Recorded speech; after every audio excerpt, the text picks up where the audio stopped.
Now, the former US President Donald Trump has been on trial, his hush money trial. This is the hush money paid to the porn star Stormy Daniels in 2016, which no one's denying was paid and did not actually a crime. However, he's accused of basically trying to use this payment to rig the election and also cooking his business accounts to show this as a payment for legal services to his aide, Michael Cohen, who originally made the actual payment to Stormy Daniels, rather than actually just paying off someone claiming to have had an affair with him. Well, joining me to discuss this trial is visiting scholar at Tufts University in Boston, James Boyce. Thank you for joining us, James. Good morning, Julia. It's good to speak to you again. Thank you so much. I mean, the prosecution has said this hush money was pure election fraud, pure and simple.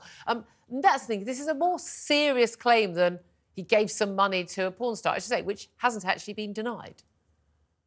No, you're absolutely right. He's been charged with 34 counts of falsifying business records with a view to trying to impact the 2016 election in the United States. If you remember, that came down to a whole series of outrageous claims that Donald Trump had made, for example, some of which we can't repeat on air.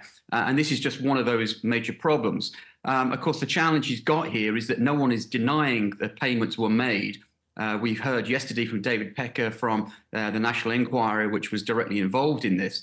The challenge the prosecutor is going to have, however, is proving a direct link between Donald Trump and those payments. And that, I think, is where the Trump team is placing all its bets at this point.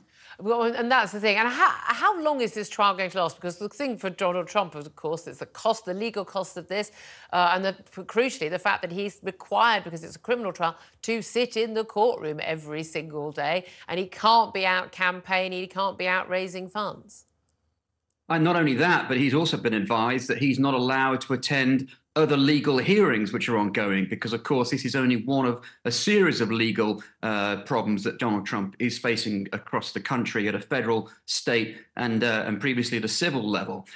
This could go on for several weeks. I wouldn't worry too much about Donald Trump's finances, however, because he's using this whole process to raise an absurd amount of money, frankly. In one night alone, earlier in this month, he raised $50 million at a fundraiser in Florida.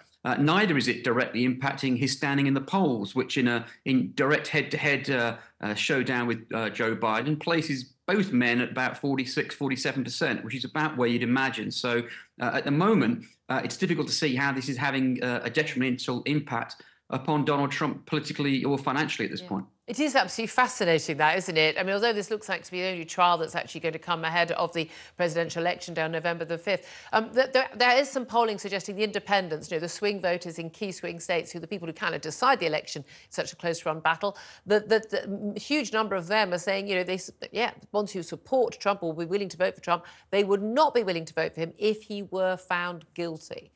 Do you think that therefore, this trial, the outcome of this trial, could be game-changing?